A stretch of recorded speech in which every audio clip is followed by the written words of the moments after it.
Je pense que c'est important de mentionner qu'il faut des alliés dans ces démarches-là. Je pense que dans notre cas, la direction départementale a vraiment bien appuyé nos démarches. Les professeurs se sentent, c'est pas vraiment de la contrainte, mais se sentent vraiment encouragés. Ils voient que c'est un effort départemental, puis ça part d'en haut, donc la participation est facilitée à ce moment-là.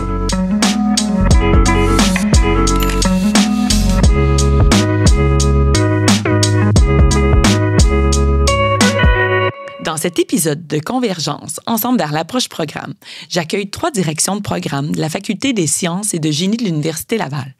Ensemble, nous abordons les défis qu'elles relèvent pour favoriser un climat de collaboration constructif et pour soutenir l'amélioration continue de leur programme et de leur processus de gestion.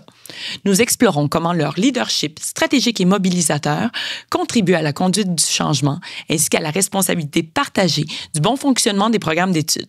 Restez à l'écoute pour découvrir une diversité de stratégies et de bonnes pratiques pour faire vivre l'approche programme au quotidien. Aujourd'hui, le thème porte sur la réalité des directions de programme et leur rôle dans l'amélioration continue des programmes d'études universitaires. Entre leadership, transition vers l'approche programme et défis de mise en œuvre, comment initier et structurer ces démarches? Quels leviers permettent d'engager les équipes professorales et d'assurer une progression cohérente des apprentissages? Pour en discuter, Anne-Sophie Charret, professeure et directrice du baccalauréat en statistique et sciences des données, Manon Couture, professeure et directrice du baccalauréat en biochimie, et Simon Hardy, professeur et directeur du baccalauréat en bioinformatique. Bonjour à vous 3. Merci d'être là. Bonjour. Merci. On va se lancer. J'ai hâte d'en savoir plus. Pour commencer, j'aimerais ça qu'on parle du déclencheur. Dans votre rôle de direction de programme, est-ce qu'il y a eu un élément ou un événement qui vous a amené ou poussé à entamer une démarche ou des activités vers la révision ou l'amélioration continue de votre programme? Est-ce qu'il y a quelqu'un qui veut se lancer? Je peux casser la glace. Excellent. Merci, Simon. Donc, dans notre cas, en fait, je suis à la direction de programme depuis plus de 3 ans. J'avais été sur le comité de programme avant, donc je connaissais bien l'historique du programme. Puis, en septembre, il y a eu la modification des compétences de premier cycle dans le règlement des études de l'université. Donc, j'ai assisté à une réunion d'information donnée par le BQP et le SSE qui expliquait de quoi il était question, qui nous invitait à modifier nos programmes pour les incorporer. J'ai assisté aux ateliers du SSE, puis là, j'ai compris qu'il fallait peut-être revoir aussi notre profil de sortie pour avoir une approche par compétence. Donc, ça nous a lancé sur cette voie-là pour modifier, pour ajouter, nous doter de nouveaux outils dans le programme qui allaient le mettre à jour aussi. Donc, une révision du profil, mais pas nécessairement pour plonger dans une approche par compétence, mais pour intégrer les compétences dans des sites d'apprentissage de votre programme. Où est-ce que vous voulez Oui, allez voir que ce soit un peu plus explicite. Ouais. Excellent. Parce qu'en fait, justement, dans les ateliers, j'ai regardé ce qu'on avait comme profil de sortie, puis j'ai vu que c'était assez rudimentaire. Il n'y avait pas beaucoup d'éléments. J'ai fait une recherche en ligne pour voir qu'est-ce qui était disponible dans la littérature. Est-ce qu'il y avait déjà des listes de compétences qui étaient proposées. J'ai trouvé des sources intéressantes, puis ça m'a inspiré. Là, donc, on s'est lancé là-dedans. Un beau lancement. Mm-hmm.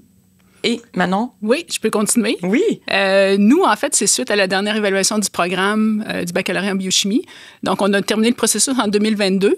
Puis, notre évaluation était bonne. Donc, c'est pas une exigence institutionnelle d'aller vers une approche programme, mais c'est nous-mêmes qui avons pris connaissance ou pris conscience, en fait, que ce serait une approche intéressante pour pouvoir assurer la cohérence du programme et les activités de formation qu'on propose à nos étudiants.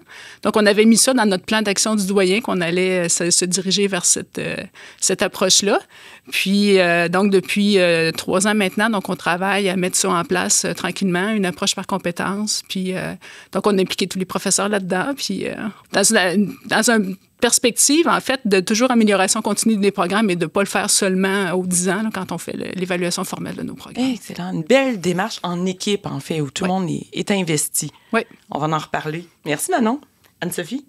Oui, bien en fait, nous, on a été un petit peu forcés de se diriger vers ça. C'est-à-dire notre évaluation de programme, bien, le BQP, une des recommandations, c'est qu'on nous a demandé de mettre à jour nos objectifs. Le profil de sortie, finalement, parce qu'en fait, c'était très, très de base, il n'y avait pas beaucoup de détails. Et en même temps qu'on devait faire ça, bien, il y a eu le nouveau règlement des études. Donc là, il fallait qu'on modifie nos objectifs de façon à ce qu'on atteigne aussi le nouveau règlement des études pour que ça passe, pour qu'on puisse faire des modifications dans notre programme. Parce qu'il y avait déjà autre chose que nous, on voulait faire aussi. C'est passer du baccalauréat en statistique au baccalauréat en statistique et sciences des données. On voulait rentrer plus de sciences des données, donc on avait quand même hâte de mettre à jour le programme. Et là, bien, pour ça, il fallait vraiment qu'on mette à jour les objectifs. Puis, une des demandes aussi institutionnelles, c'était qu'on mette à jour les objectifs dans une optique d'approche programme. Donc, on ne nous demandait pas directement de faire l'approche programme complète, mais disons de se diriger dans cette voie-là. Ça a été quoi le premier pas dans le travail à réaliser de ton côté? Oui, bien, en fait, là, j'avoue que la première chose, c'est de réviser quels sont nos objectifs, là. Donc, ça, lors de l'évaluation, en fait, en tant que professeur, je ne savais pas qu'on avait un profil de sortie clair de notre programme. Donc là, je dois l'admettre, même comme directrice de programme, on n'avait pas regardé ça. Donc, juste de se familiariser avec ce qu'on avait déjà qui existait. Puis ensuite, ben moi, c'est vraiment de la recherche d'informations. Donc, nous, la première fois qu'on nous a demandé de faire ça, tu sais, j'avais pas beaucoup de documentation sur comment rédiger les objectifs, qu'est-ce qui doit être là-dedans. Donc, je me suis mis à faire des recherches un peu dans d'autres universités. D'autres programmes en statistique, d'autres programmes en sciences des données, des recommandations d'organismes professionnels. Fait que j'ai trouvé des idées d'objectifs. Puis après, ben là, j'attendais impatiemment quelles seraient les exigences institutionnelles. Et c'est là, on en parlait des formations. Donc là, quand c'est sorti à l'automne, ben on s'est vraiment lancé là-dessus, là, regarder vraiment, tu sais, c'était quoi les compétences générales qui étaient dans le nouveau règlement des études. Puis là, j'ai lu tout ce qui existait finalement sur ces compétences-là, comment les intégrer. Puis ensuite, ben là, on s'est tourné vers le SSE pour avoir de l'aide pour mettre ça en place dans notre programme. Donc, une demande institutionnelle, l'arrivée des nouvelles compétences générales, les deux ensemble, un beau levier pour une première étape d'amélioration. Quelques recherches, puis on sent ensuite qu'il y a un travail d'équipe qui est nécessaire. Est-ce que, comme direction de programme, vous portez ça seul, une modification de profil de sortie comme ça, Simon? Est-ce qu'il faut s'entourer des autres membres du corps professoral ou de l'équipe? Non, c'est clair qu'on ne fait pas ça seul, mais j'ai senti qu'au départ, c'était moi qui avais donné l'impulsion. Oui. J'ai pas mentionné tout à l'heure, mais nous, on se prépare à une évaluation de programme pour l'an prochain aussi, donc c'est l'an. Puis, ce qu'on m'avait dit avec l'ajout des compétences de premier cycle, c'est justement d'avoir une réflexion qui allait nous mener jusqu'au rapport puis à la consultation des experts externes, que leur avis serait aussi important pour, à ce moment-là, faire les modifications au programme. Éventuellement, rapidement, je comprenais qu'il fallait que l'équipe d'enseignement en bioinformatique soit impliquée. Enfin, on a eu 2 réunions. Une première où je sentais que c'était le temps qu'on présente le contenu de nos cours. Ça faisait déjà quelques années que ça n'avait pas été fait. Il y avait un nouveau cours qui avait été ajouté au programme avec une nouvelle professeure, aussi l'utilisation de l'apprentissage automatique en bioinformatique. Donc, je savais que ça touchait aussi tous les autres cours. Donc, c'était le temps juste d'avoir une bonne discussion sur le contenu de nos cours, qu'on soit bien au courant de ce que les autres faisaient. Puis, je trouvais que c'était très bien mettre la table pour ensuite parler du profil de sortie. La description générale de ce qu'est un bioinformaticien ou une bioinformaticienne, puis les compétences qu'on cherche à enseigner, que nos diplômés devraient avoir à la fin de leur programme. Donc, on a eu une deuxième réunion, puis encore là, ça a été du travail d'équipe. Je l'ai animé, je vous ai aussi consulté au SSE pour... vous avez fait une intervention dans cette rencontre-là. Ça a vraiment été un effort de groupe. Je sentais que ça ne pouvait pas être moi qui dicte ce qu'allait être notre profil de sortie. Donc, c'est à ce moment-là que l'équipe a vraiment été très importante. C'est une vraie stratégie gagnante. Là. On voit un leadership de départ, là, mais qui se transforme en leadership collaboratif pour arriver à cette transformation qui est souhaitable, souhaitée. Pour que cette rencontre-là soit efficace, je sentais qu'il fallait que j'arrive avec une proposition. Donc, on ne pouvait pas partir de zéro puis là, penser qu'en 3 heures, on allait lister des compétences à partir de rien. Donc, je suis arrivé avec une proposition, puis ça a lancé des discussions. Il y a été une compétence à la fois, puis ça a vraiment été très intéressant comme discussion. C'est enrichissant. Hein? Oui. Manon? Bien, tout le processus, c'est sûr que c'est une équipe, là. Dès le départ, en fait, il a fallu se familiariser avec qu'est-ce que c'est aussi une approche programme. Donc là, on a eu des interactions avec des conseillers en pédagogie universitaire. On a un directeur de programme d'une autre faculté qui est venu de parler son expérience, donc qui a mis en place ça dans son programme, donc qui est venu nous en parler. Donc, c'était une rencontre où tous les professeurs étaient présents, les enseignants en biochimie, donc étaient présents. Donc, ça a été pour prendre la décision, en fait, est-ce qu'on fait vraiment ça? Est-ce qu'on s'embarque vraiment dans quelque chose comme une approche par compétence? Et qu'est-ce que ça implique? Donc, puis la façon de fonctionner, en fait, c'est à 2 niveaux. Je pense que pour l'organiser un petit peu, on a une sous-équipe, dans le fond, qui se réunit plus souvent puis qui organise le travail. Puis quand on consulte l'ensemble des professeurs, à ce moment-là, on arrive avec une stratégie pour la réunion. Qu'est-ce qu'on a comme objectif aujourd'hui? Donc, on a eu plusieurs réunions pour définir qu'est-ce que c'est les compétences que nos étudiants devraient avoir pour éventuellement faire notre profil de sortie. On a peut-être fait les choses à l'envers. On a commencé avec le profil notre référentiel de compétences avant de faire notre profil de sortie. Mais au final, je suis quand même contente parce que ça va nous aider à faire notre profil de sortie. Puis avec les nouvelles compétences universitaires, avec le nouveau règlement des études, je pense qu'on va intégrer ça ensemble puis on va être capable de faire notre nouveau profil de sortie avec notre référentiel de compétences. Donc, ça implique beaucoup de personnes, en fait, puis une petite équipe, je dirais, qui se réunit plus souvent, qui prépare le travail aussi. Comme Simon disait, quand on n'arrive pas avec une feuille vide puis de le faire en groupe, là, le travail en tant que tel. Donc, on amène des documents où on a déjà réfléchi un petit peu, puis là, on prend l'apport de tout le monde, ensuite les bonnes idées de tout le monde pour améliorer tout ça, là. Donc, c'est sûr que les professeurs sont super impliqués, les autres enseignants, les responsables de travaux pratiques aussi, donc tout le monde. À différents niveaux, comme je dis, on le fait par étapes aussi, il faut le faire par bouchée. En biochimie, c'est un petit peu multidisciplinaire, moins que bioinformatique, mais quand même, il y a un cœur aussi de cours en chimie. Donc, on a commencé avec les cours de biochimie parce que on se connaît plus, les professeurs, puis c'était le cœur du programme. Donc, on a fait des premières rencontres où tous les professeurs ont présenté leurs cours. Ça faisait longtemps même qu'on n'avait pas fait ça. Donc, ça a été super informatif de savoir c'est quoi le contenu des cours, comment les profs enseignent, comment c'est évalué. Donc, on l'a fait pour les cours de biochimie. Puis 6 mois plus tard, on a fait la même chose avec nos collègues de chimie qui ont accepté d'embarquer un peu dans notre approche programme puis de participer à un exercice comme ça. Ça a été super enrichissant parce que ça n'avait jamais eu lieu. Moi, ça fait plus que 20 ans que je suis à l'université. On n'avait jamais fait ça, là, discuter de l'ensemble de nos cours, puis incluant les autres cours de d'autres départements, là. Ça, c'est une belle réussite, ouais. Vraiment.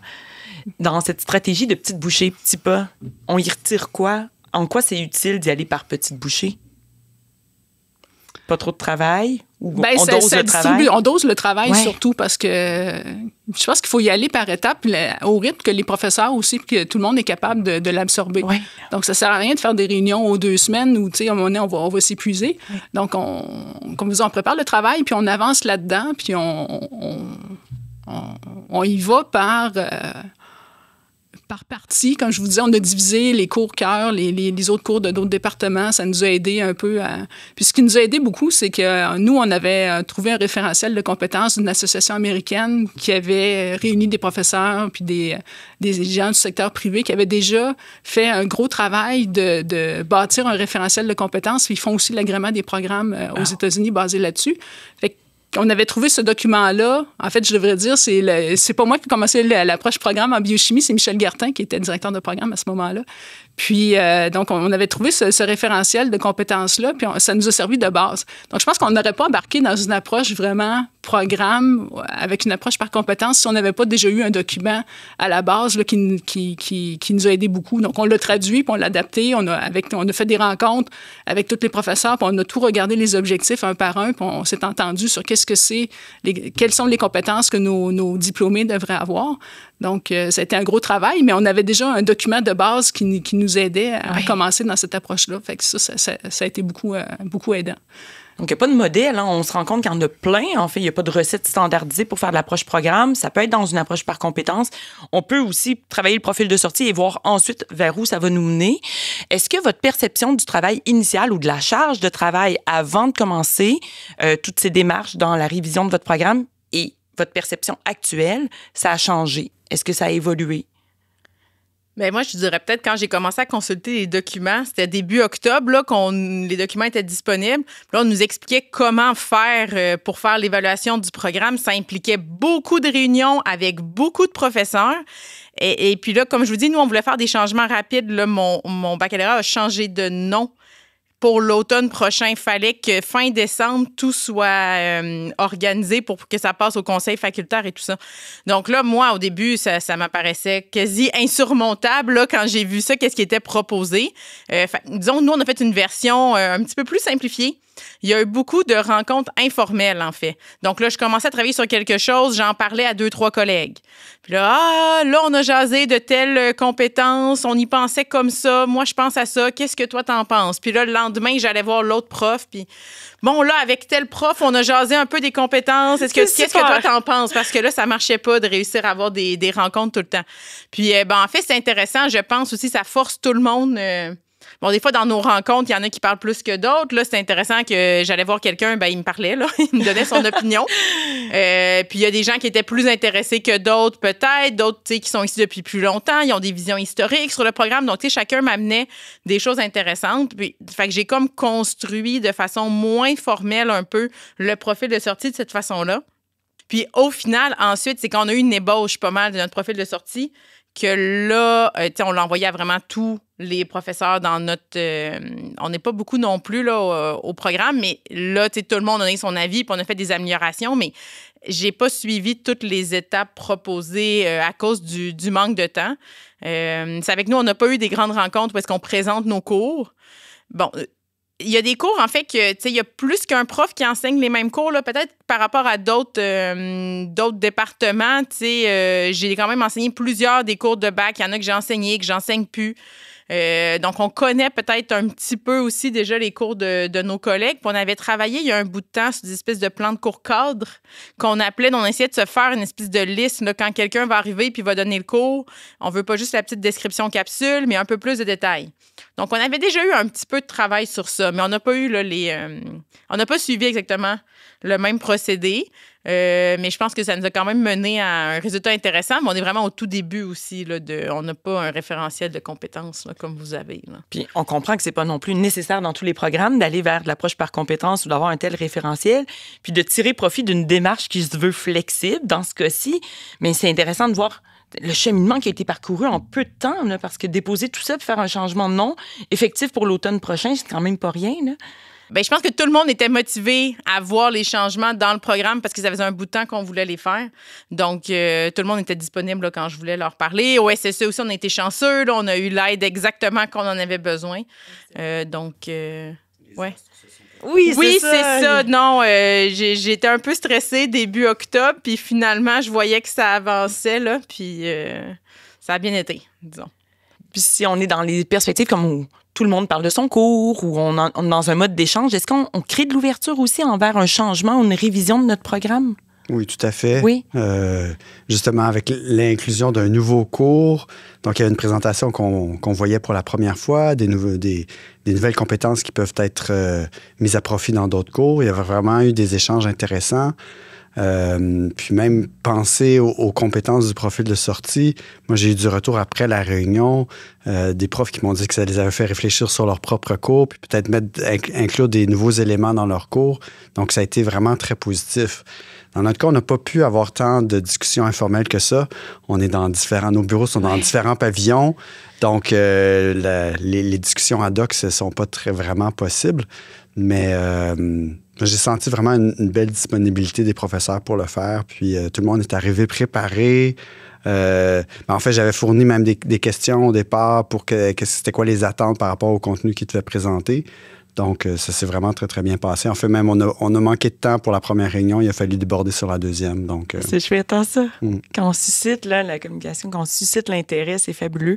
Maintenant, est-ce que, avant de planifier ces rencontres de présentation, des plans de cours, présentation du contenu de cours, est-ce qu'il y avait des appréhensions? Est-ce qu'il y avait de la résistance aussi? Ou est-ce qu'on envisageait peut-être de possibles refus? Ou... Non, bien, comme sous-comité, on se demandait si on demandait trop de travail, en fait, aux profs. Ça, on voulait faire attention à ça, là, de ne pas faire de rencontres, d'être vraiment préparé pour quand on sollicite tout le monde, qu'il ait l'impression qu'il contribue vraiment au processus là, et qu'on ne perde pas de temps, dans le fond, quand on faisait ces rencontres-là. Fait que je pense que le travail du sous-comité, c'était vraiment super important là, dans un contexte comme ça. Là. Mais on n'a pas vraiment senti de résistance. C'est sûr que quand on organise le travail d'un certain nombre de personnes, bon, il faut faire des sondages pour trouver une plage horaire où tout le monde est disponible. Non, c'est une question d'organisation, mais les gens répondaient bien. Puis après ça, c'est de venir aux rencontres, puis les gens participaient bien. Donc ça, c'est sûr qu'il y en a qui parlent plus, il y en a qui parlent moins, mais dans l'ensemble, je pense que les professeurs ont vraiment bien répondu à nos attentes. Puis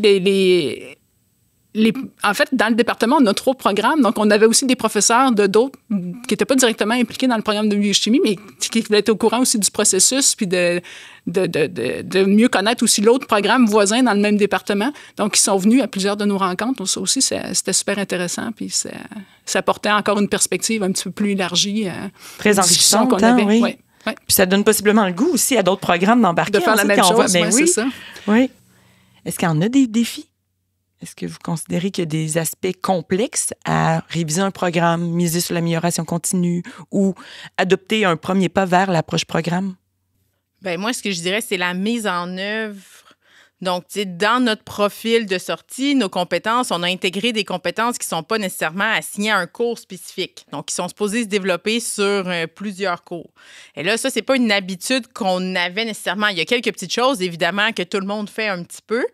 Mais c'est de trouver comment placer ça. Puis, on n'est pas rendu à un référentiel de compétences. Fait que là, nous, la prochaine étape, c'est que là, je suis en train de travailler sur une espèce, justement, de peut-être gradation un petit peu. Fait un peu comme dans un référentiel de compétences, mais juste de commencer à réfléchir, OK, cette nouvelle chose-là qu'on voudrait maintenant vraiment faire attention de bien l'enseigner puis de l'évaluer, où est-ce qu'on va la retrouver dans les cours? Puis ensuite, c'est comment rentrer ça dans les cours, parce que techniquement, il y a une description officielle du cours, mais ensuite, chacun a aussi la liberté de faire les choses comme ils veulent. Les méthodes d'évaluation. Donc, c'est quand même un petit peu difficile là, de s'assurer qu'il y a quelque chose de cohérent. J'ai l'impression que, on est encore en train de travailler là-dessus, mais j'ai l'impression que si on le fait vraiment trop précis, là, ici, on fait ça, juste après, on fait ça, juste après ça, là, il suffit qu'il y ait une personne que ça donne que cette session-ci, elle essaie d'autres choses, puis là, elle ne fait pas qu'est-ce qu'on avait prévu dans notre petit échéancier. Ça pourrait chambouler un peu les choses. Là. Oui. Fait que nous, on est au point où je parle avec les différents profs, puis il y en a qui me disent « Ah oui, ben regardez, moi, dans mon cours, je pense que ça on pourrait faire un petit quelque chose. Puis dans mon cours, on pourrait faire un petit quelque chose. » Fait que c'est comme... comment placer les choses qui ne sont pas aussi précises qu'un cours là, dans le cheminement. Fait que c'est sûr que ça, c'est un petit peu plus difficile là, que de dire voici la structure du programme avec les cours. Moi, comme défi, pour la démarche en bioinformatique, j'en vois 2 pour ce qu'on a fait jusqu'à présent. J'ai senti que dans l'animation des rencontres, c'était important de favoriser la discussion, mais aussi de faire des synthèses, puis de diriger, de s'assurer qu'on ne se perde pas dans des discussions interminables. Donc, j'ai senti que, en tout cas, pour moi, ça a été un défi. Puis un autre, c'est on n'a pas le choix de garder la démarche dans un esprit collaboratif. Effectivement, les profs sont... la liberté académique du contenu de leur cours. Donc, il n'y a rien qui peut être imposé. Donc, de continuer à rester dans cet esprit-là collaboratif, je sens que c'est un défi. Pour l'instant, je n'anticipe pas de difficultés comme telles, mais je le garde quand même en tête. Oui. Ça doit être important pour la suite des choses, là, de maintenir les bons liens avec les professeurs puis d'être à leur écoute aussi. J'ai été impliqué dans une autre démarche d'amélioration de programme parce que je suis à double rattachement, là, donc j'enseigne aussi dans le bac en génie logiciel, où là, j'ai senti qu'il y avait un besoin d'enseigner ou du moins d'échelonner l'enseignement de compétences sur plusieurs cours. Des choses que je voyais dans mon cours puis qu'on constatait que les finissants ne maîtrisaient pas bien parce que c'était vu seulement dans un cours. Il fallait que j'essaie de convaincre d'autres collègues d'inclure des aspects d'outils d'ingénierie dans leurs cours. Puis à ce moment-là, donc pour moi, c'était un défi d'essayer de mobiliser les professeurs à le faire. Puis j'ai compris qu'il fallait des ressources. Il fallait leur arriver avec des propositions très concrètes pour que ça fonctionne. Puis, donc, j'ai décidé de soumettre une demande au fonds d'appui à l'amélioration de programme là, du vice-rectorat aux études et aux affaires étudiantes. Je pense qu'Anne-Sophie aussi, tu as utilisé ce fonds-là. Fait que c'est d'aller chercher une ressource monétaire qui a permis à la fois d'engager quelqu'un de l'industrie pour aider à la réflexion sur les compétences, mais aussi par la suite pour développer du matériel pédagogique. Oui. Donc, vraiment d'arriver avec des ateliers tout prêts pour les professeurs, puis leur montrer que ça serait facile de l'intégrer dans leur cours, puis qu'il allait avoir du support tout au long du processus. Ça l'a vraiment aidé à... Mais ça sécurise, hein, du oui. moins. Oui. Parce qu'en fait, tous les profs, on est super occupés, là. Ben oui. Donc, quand c'est des nouveautés qui sont pas... que les profs sentent pas que c'est... que ça fait partie de leur responsabilité à la base, que leur cours il est bien complet comme ça, que les étudiants, ils les forment bien. Mais quand on veut leur proposer des nouveautés, ben ça aide d'arriver avec des ressources. Là. Oui. Très bon point. Puis d'aller chercher non seulement du financement, mais de la ressource comme ça, externe, interne, ça soulage aussi une direction de programme parce que vous aussi, vous en avez de multiples tâches, multiples défis. Donc, encore une fois, l'idée d'équipe, l'idée d'être entouré, on voit que c'est gagnant hein, c'est dans la stratégie. Maintenant, est-ce qu'il y en avait des situations qui pouvaient devenir plus complexes ou... Je pense que je dirais que c'est comme ce que Anne-Sophie a mentionné. Donc, c'est dans l'implémentation. Donc, certaines compétences plus générales, là, quand ils vont se distribuer sur plusieurs cours, c'est d'arrimer tout ça puis de voir dans quel cours on commence à développer une compétence puis ensuite on progresse dans un autre cours. Fait que je pense que c'est là. Je pense que les professeurs, je pense qu'ils sont ouverts aux discussions puis mais en fait, la première étape, c'est de documenter, hein, de voir déjà qu'est-ce qu'on fait. On se rend compte quand on discute de nos cours qu'en fait, on en fait déjà pas mal. Ouais. C'est juste qu'il faut être au courant aussi. Je pense que dans tes rencontres en bioinformatique, tu as appris, en fait, il y avait un exemple de compétences...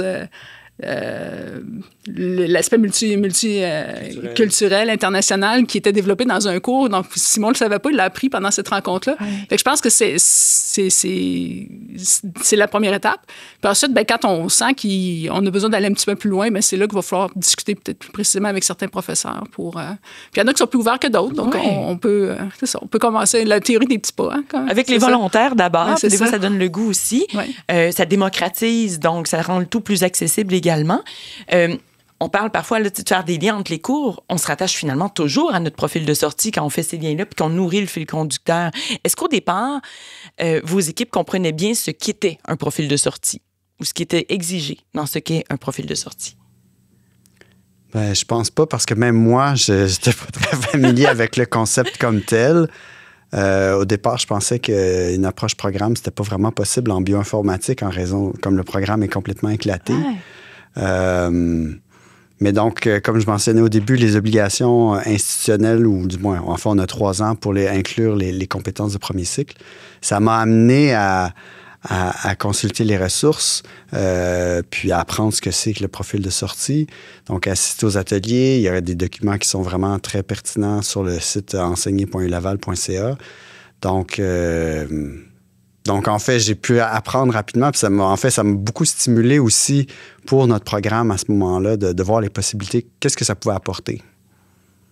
De s'entendre, d'avoir une vision commune sur qui est notre personne diplômée. Mais ça nous permet ensuite de réfléchir adéquatement au fil conducteur entre nos cours, entre nos activités de formation, puis à travers tout notre programme. J'ai aussi vu quand même l'intérêt que ça pouvait avoir pour les étudiants. Oui.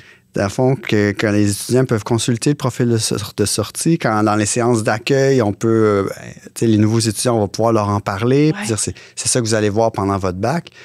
J'ai vu que ça pouvait aussi avoir un impact positif pour les étudiants, là, donc c'était une motivation supplémentaire. Bon point. Les personnes étudiantes, est-ce qu'ils ont une place dans la révision de votre programme? Est-ce que vous les consultez? Est-ce que vous les interpellez? Nous, pas tant dans cette dernière partie-là. C'est-à-dire, on avait quand même, suite à l'évaluation, en comité de programme où j'ai des étudiants, on avait quand même, premièrement, il y avait plein de commentaires d'étudiants, de diplômés, puis on a travaillé ensemble. On avait quand même travaillé un petit peu sur quelle serait la structure du nouveau programme avant d'en venir à faire nos profils de sortie parce que on attendait le matériel. Donc, les étudiants étaient plus impliqués sur cette discussion-là. Par la suite, comme je disais, ça allait tellement vite. J'ai partagé avec eux là, le travail qu'on faisait, mais on n'a pas eu le temps de faire des discussions avec toutes les personnes étudiantes là, du programme dans la partie où on rédigeait vraiment le profil de sortie. Mais c'était dans la continuité des travaux qui venaient tout juste d'avoir lieu. Exactement. On avait comme discuté avec eux plus globalement parce que, bon, nous aussi, c'est intéressant. Le programme change de nom. Ça devient baccalauréat en statistique et sciences des données. Donc, il y a toute la discussion aussi, qu'est-ce qu'un statisticien? Qu'est-ce qu'un scientifique des données? C'est une question qui est très d'actualité en ce moment. Là, même l'Association des statisticiens et statisticiennes du Québec a récemment fait un sondage à savoir ses membres, c'était quoi leur titre de travail? Est-ce qu'il y avait un lien avec les années d'expérience, avec le travail, avec les salaires? Donc, cette question-là, ça faisait longtemps qu'on en parlait aussi un petit peu. Qu'est-ce qu'on forme, là? On forme des statisticiens plus classiques ou on s'ouvre un peu à autre chose? Fait qu'on avait parlé quand même déjà pas mal de ça avec les étudiants. Puis là, ça m'a pensé en fait à un autre défi aussi, je vous dirais, c'est que le profil de sortie, OK, on s'entend, là, tout le monde sur que devrait être l'étudiant qui sort, mais ensuite, c'est que nous-mêmes, nos études n'étaient pas ce profil de sortie-là. Bon. Tu sais, le statisticien classique, tous les profs, là, c'est bon, ils ont toutes les connaissances de base, ils pourraient donner pas mal de cours. Mais là, OK, on veut rajouter certaines choses, les compétences générales. Il y a plusieurs compétences générales. Moi, au début, moi-même, je les lisais. Bon, on en a parlé ensemble, mais je comprenais pas vraiment c'était quoi, qu'est-ce que ça voulait dire en statistique. C'était la même chose pour plusieurs de mes collègues. Donc, ça, c'est un autre défi, je dirais, de réfléchir un profil de sortie et d'amener les étudiants à quelque part où on n'est pas tous nous-mêmes nécessairement. Fait que même de dire, OK, on va s'arrimer dans les cours. OK, mais bon, moi, j'ai cette compétence-là, je l'ai pas tant. Puis en fait, chacun a des compétences particulières, mais de s'assurer que ça soit un petit peu plus constant, continu dans le baccalauréat, ça demande quand même à certains de se former un petit peu sur certains aspects. Donc, c'est un autre défi aussi, je vous dirais, là, d'avoir un profil de sortie qui ne correspond pas tout à fait finalement à notre propre profil de sortie. Oui, ça peut même vous mener à revoir le plan de déploiement de votre unité pour un recrutement futur. Potentiellement. Là, on a été chanceux parce qu'on a recruté récemment un chargé d'enseignement qui c'était pas nécessairement en lien avec nous, mais qui se trouve à avoir de l'expérience professionnelle en statistique, qui se trouve à avoir plusieurs compétences plus sciences des données. Donc, c'est avec lui que je suis en train de retravailler un cours. Là, par exemple, on voudrait utiliser GitHub, là, parce que là, tout le monde fait ça dans la vraie vie. Nous, on n'a pas utilisé GitHub tant que ça. Donc, lui, il a de l'expérience. Donc là, lui, il est en train de monter notre premier cours, première session où est-ce qu'on va utiliser GitHub à fond. Moi, j'apprends avec lui, qui là, ensuite, on va monter des choses pour d'autres profs. Fait que, tu sais, c'est vraiment... Mais on a été chanceux, cette ressource-là, parce que c'est ça. Ça prend quand même des gens qui ont certaines expertises, là, même pour aider les autres, parce que, notre temps est limité, puis c'est difficile de dire, OK, maintenant, je vais apprendre cette toute nouvelle compétence qu'on veut rajouter dans le profil de sortie. J'ai vu concrètement comment ça m'aide comme direction de programme quand il y a quelqu'un qui est compétent dans quelque chose qu'on voudrait rajouter au programme versus de se dire, bon, je vais essayer de me former. J'en avais essayé de me former un peu. J'avais lu des articles, mais c'est la même chose, là. La personne étudiante, de votre côté, est-ce qu'elle avait un rôle, à jouer, oui? Oui, on a consulté les étudiants au début du processus. Donc, on avait demandé des représentants étudiants. Fait quand on faisait les premières rencontres pour qu'est-ce que c'est l'approche programme, puis est-ce qu'on s'en va dans cette direction-là, on avait impliqué les étudiants aussi. On les tient au courant. C'est surtout au comité de programme. Donc, les étudiants, ils ont vu le référentiel de compétences. On l'a adopté au comité de programme. Donc, en principe, l'information peut percoler un petit peu par les étudiants aussi. Mais ces documents-là, sont pas, on est encore en train de les travailler. Donc, une fois qu'ils vont être terminés, on veut les rendre disponibles. Donc, on veut avoir un set de programmes sur mon portail ou un autre support, puis de rendre ça accessible aussi à tous les étudiants pour qu'ils puissent les consulter, effectivement, ces documents-là. Mais c'est beaucoup par les représentants étudiants au comité de programme là, qu'on a le feedback puis la perspective des étudiants, là. Est-ce qu'ils aiment ça être consultés, les étudiants? Est-ce qu'ils participent? Oui, ils parlent beaucoup. Ils parlent beaucoup. Oui, Est-ce que c'est constructif? Est-ce que vous tirez de l'information intéressante pour vous? C'est eux autres les premiers acteurs qui suivent les cours. Hein? Fait qu'ils nous en parlent beaucoup. Ils nous parlent beaucoup des cours. Mais c'est super important d'avoir leur perspective, de voir qu'est-ce qu'ils trouvent difficile. Est-ce que le cours qu'ils ont vu avant les aide vraiment pour progresser, puis dans le cours qu'ils vont faire suite? Est-ce que notre ordre est logique dans la suite de cours, dans l'encheminement qu'on propose aux étudiants? Donc, d'avoir leur perspective, c'est vraiment super important, là. C'est indispensable. Oui, c'est ça. Ouais. Oui, c'est eux qui vivent le programme. Oui, vraiment. Donc, dans notre cas, la consultation des étudiants a des personnes étudiantes n'a pas encore eu lieu, mais c'est au menu du prochain comité de programme dans 3 semaines. Là. Donc, ça s'en vient. Pour moi, c'est une étape très importante aussi. Mais ils apportent une perspective unique. J'ajouterais que nous, dans le cadre de l'évaluation, c'est intéressant aussi de lire les diplômés puis les employeurs. Oui. Parce que, tu sais, on peut faire un beau programme qui se tient, on est super fiers. À la fin, les étudiants ont appris qu'est-ce qu'on voulait qu'ils apprennent. Mais là, finalement, oups, c'est pas exactement ce qu'on attend d'eux, tu sais. Puis ça s'est passé un petit peu, je dirais, dans notre programme, dans le sens où, tu sais, historiquement, c'est un baccalauréat en statistique. Je veux dire, on a pendant des années formé les statisticiens de Statistique Canada, des ministères, de l'Institut de la statistique du Québec. Mais là, les gens se font engager à d'autres endroits. Puis c'est pas nécessairement exactement les mêmes méthodes un peu classiques là, qu'on s'attend de tout le monde. Donc là, c'est ça. Nous, dans l'évaluation, ceux qui nous ont dit on veut plus de sciences de données, c'est pas nécessairement l'étudiant de 2e année qui est en train de découvrir lui-même qu'est-ce que tout cela. Mais les finissants, les employeurs, nous, on le voyait aussi là, comme professeurs, là, mais cette discussion-là avec les gens, OK, maintenant, quelques années plus tard, tu sais, est-ce que ça nous a bien préparés? Parce que des fois, on s'en rend pas compte non plus comme étudiant. Qu'est-ce qu'on a vraiment appris dans un cours? Est-ce que ça va être utile plus tard? Est-ce que ça peut être une belle activité? C'était plaisant. Mais est-ce que c'était ça qui me formait le mieux pour plus tard? Là? Fait que là, discuter avec ces gens-là, ça a été assez intéressant. Encore une fois, on se questionne sur l'utilité. Tout à l'heure, Simon disait, mais à qui on pense, c'est qu'on fait de la modification ou à qui ça fait de la peine, finalement, de perdre un cours. Mais il y a aussi ça. Qu'est-ce qui doit absolument être vécu dans le cadre d'un baccalauréat? Qu'est-ce qui pourrait être acquis, développé dans le monde du travail, qui pourrait être développé aussi comme citoyen de demain? Puis ça peut nous amener aussi dans nos choix à orienter certaines perspectives, j'imagine.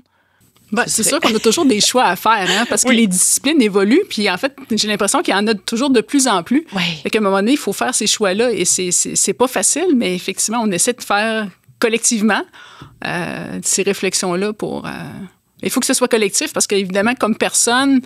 C'est pas juste le directeur de programme qui suit la discipline, puis qui voit... donc, c'est tous les collègues donc, qui voient l'évolution de leur cours par rapport aux compétences qu'on veut sur le marché du travail et les compétences s'ils vont aussi aux études supérieures. On a toujours cette dualité-là vraiment, aussi qu'il faut tenir compte, là, qui est pas toujours facile à...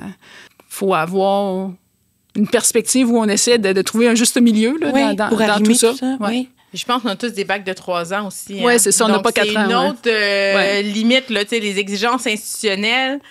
Il y en a qui semblent un peu plus faciles aussi à atteindre en 4 ans versus 3. Là, donc, je pense que c'est un autre défi aussi pour nos programmes. Un autre petit casse-tête. Oui. Est-ce que pour garder en tête tous les travaux que vous faites, puis conserver des traces, est-ce que vous utilisez des outils? Est-ce qu'il y a des stratégies qui sont gagnantes dans vos équipes?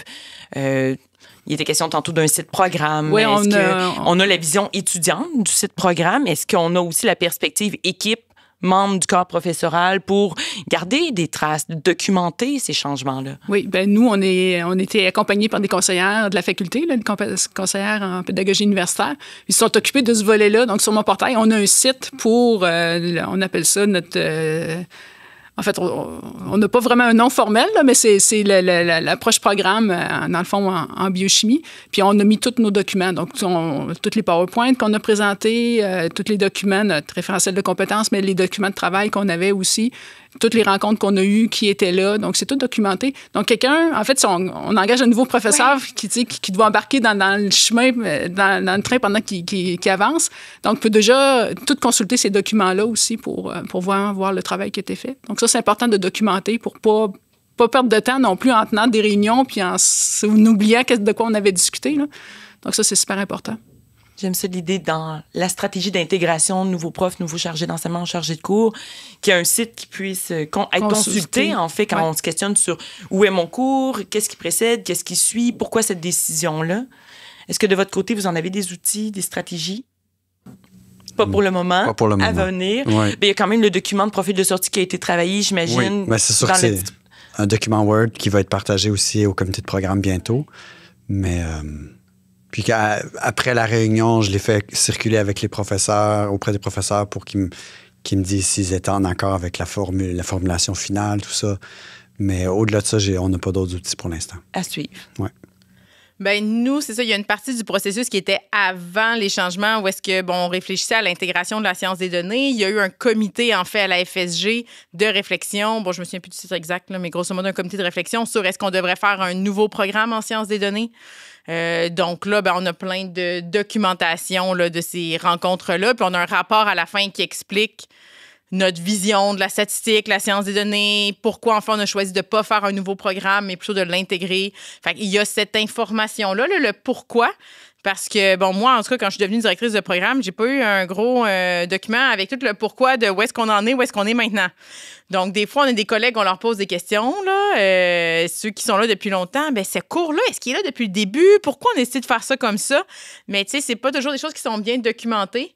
Donc, ça, j'étais quand même contente qu'on ait rédigé, on a dû rédiger ce truc-là, mais je suis contente qu'on peut le conserver maintenant pour expliquer un peu aux autres.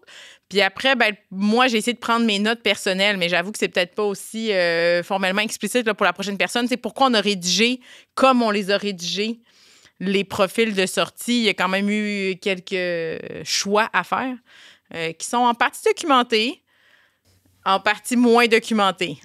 Puis quand on pense à l'approche programme, quand on pense à faire évoluer notre programme, est-ce que ça devient un défi, la pérennité de ces changements-là, la pérennité de la vision de notre programme?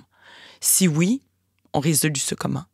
Je pense que les documents sont importants, mais après, de continuer à se voir régulièrement, donc les enseignants et les professeurs, je pense que collectivement, on a une mémoire là, collective de qu'est-ce qu'on fait puis comment, justement, pourquoi on a pris certaines décisions plutôt que d'autres.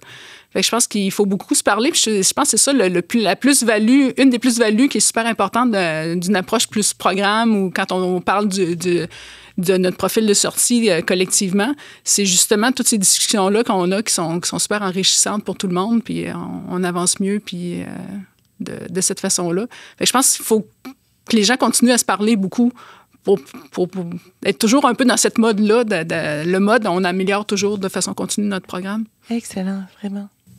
De votre côté, vous en pensez quoi? J'allais dire la même chose. La mémoire départementale est là. On est dans un contexte où il n'y a pas un roulement si important des professeurs comme tel. On reste, quand on est à l'université, on reste pour longtemps. Donc, pour moi, c'est là, elle est là l'information. Là. Puis, il ne faut pas hésiter à poser des questions puis à l'utiliser. Pour aider le transfert entre les directions de programme, parce qu'à un moment donné, ça change aussi dans les directions de programme, s'assurer que cette vision-là continue, se poursuit, converge vers toujours cette amélioration que vous souhaitez. De ton côté? Oui, je dirais la même chose. C'est de se poser peut-être la question de temps en temps, ressortir notre profil de sortie, puis regarder est-ce qu'on avance, puis discuter avec les collègues. On avait parlé de rajouter telle chose dans les cours. Là, 2 ans plus tard, est-ce que vous avez toujours ces choses-là dans vos cours ou est-ce qu'il y a, pour diverses raisons, parce que ça arrive, on développe du matériel, on pense que ça va être utilisé, puis là, il y a diverses raisons, on découvre, finalement, dans ce cours-là, pour telle raison, ça, c'est plus là. T'sais, on a remplacé par autre chose. Fait que de faire un suivi, finalement, puis d'en parler avant la prochaine évaluation, peut-être. Là. Pour se réajuster ou revoir. Oui, peut-être, c'est ça, exactement. Ouais. Je pense que là, on est en train de développer les outils qui vont faciliter ça aussi, d'avoir le profil de sortie, des cibles d'apprentissage, un référentiel de compétences. Là, il va pouvoir y avoir des vérifications, des discussions avec des éléments concrets. Là. Je pense qu'avant ça, c'était plutôt organique comment c'était organisé. Chaque prof était vraiment souverain de son cours. Puis, d'une certaine façon, on faisait un peu confiance à nos collègues pour que les étudiants voient toutes les compétences. Maintenant, c'est ça. On va avoir un outil pour faciliter le suivi puis l'évolution du programme dans le temps. Là. Vous vivez des belles démarches. Quel conseil vous donneriez à une direction de programme qui pourrait amorcer, qui a peut-être le goût d'amorcer ou qui n'a pas eu de demande institutionnelle, mais qui, en vous écoutant, dit « Ah, moi, je pourrais peut-être aussi réfléchir à de l'approche programme. » Auriez-vous un conseil, une suggestion, une stratégie à partager? Moi, ça serait vraiment d'aller chercher de l'information, là. Donc, tu sais, aller... Moi, j'ai quand même aimé ça, au final, développer le profil de sortie. Mais il faut accepter que c'est quelque chose d'un peu différent peut-être de ce qu'on fait d'habitude. Fait que, tu sais, aller vraiment voir comment ça fonctionne, les profils de sortie, comment on le rédige, puis aller en regarder d'autres. Ça, c'est quelque chose qui me manquait peut-être au début parce que là, on m'avait dit qu'il fallait que je révise mes objectifs. Puis là, je fouillais sur tous les sites universitaires. Quel programme avait des objectifs qui marchaient, tu sais? Puis là, il n'y en avait pas tant que ça, mais là, il y en aura de plus en plus d'autres programmes où on peut aller s'inspirer. Fait que je pense que, tu sais, c'est d'essayer de regarder d'autres exemples puis de commencer de façon peut-être moins formelle au début si on n'est pas trop sûr, juste de dire, bon, mettons que j'ai du plaisir à m'inventer un peu le profil de sortie, ça aurait l'air de quoi? Puis peut-être pas avoir des grosses attentes de réussir à se rendre à un référentiel parce que je me suis à un moment donné, j'ai vu un peu le travail sur votre référentiel puis là, ça m'a un peu refroidi parce que je m'imaginais pas nécessairement nous rédiger tout ça avec tous les profs tout de suite maintenant, tu sais. Fait que avoir des attentes peut-être réalistes, ouais, c'est ça. Puis ça rassure aussi de savoir qu'on n'est pas obligé d'aller vers ça, hein, qu'il y a de la gradation, qu'on a de la flexibilité, qu'on peut s'adapter à notre contexte, à nos spécificités de programme. Bien, on en a déjà parlé un peu, la stratégie des petits pas. Les petits pas. C'est pour moi. Puis donc inscrire la démarche dans la durée. Oui. Parce qu'au départ, quand j'ai reçu la commande d'inclure les objectifs les compétences de premier cycle, moi, je disais, là, je veux régler ça rapidement pour passer à autre chose. La bioinformatique, votre programme va être réévalué l'an prochain. Il faudrait que la démarche prenne un peu plus de temps, que ce soit sur 2 ans, qu'avant que ce soit déposé même au BQP, il va falloir recevoir le rapport des évaluateurs. Puis tout ça, ça m'a ralenti. Ça m'a permis de voir qu'il pouvait y avoir des étapes dans le temps, que c'était pas besoin d'être concentré en quelques mois, que ça pouvait prendre 2 ans, puis qu'en fait, ça allait bonifier la réflexion qu'on allait avoir, qu'on pouvait multiplier les inputs de différentes personnes, de différents acteurs. Donc, de voir ça comme des petits pas, de ne pas avoir peur de la durée, ça garde aussi les énergies. Dans le fond, on ne s'épuise pas à faire quelque chose rapidement. Donc, c'est ça. Que le vertige initial, il est normal, mais qu'après ça, on peut voir qu'il y a des ressources, puis qu'on peut y aller lentement, puis que, en fait, même le processus va en bénéficier. Oui. Bien, je pense qu'il n'y a pas une façon de faire. Fait que je pense que ça ressort de nos discussions, puis je pense que ça, c'est important. Fait qu'il faut que les gens se documentent puis discutent avec les personnes qui ont fait différentes approches, puis de prendre les bons conseils de un petit peu tout le monde, puis d'avoir plus de connaissances pour voir qu'est-ce qui est mieux, dépendant des ressources qu'ils ont, puis de qu'est-ce qu'ils veulent donner comme ampleur au projet aussi. Donc, de garder ça plus petit ou d'aller vers des approches qui sont de plus grande ampleur. Bien, pour prendre ces décisions-là, je pense qu'il faut être accompagné puis se documenter. Il y a beaucoup de ressources à l'Université Laval et nos conseillers pédagogiques sont super formés aussi pour ça. Fait que je pense qu'il ne faut pas hésiter à les consulter. Il est bien motivé. Oui, voilà. Et merci de votre grande générosité. J'ai eu beaucoup de plaisir avec vous pendant cet épisode. Je crois que ça va être très utile pour plusieurs directions de programme. Merci, puis bon succès pour la suite. Merci beaucoup. Merci. Merci.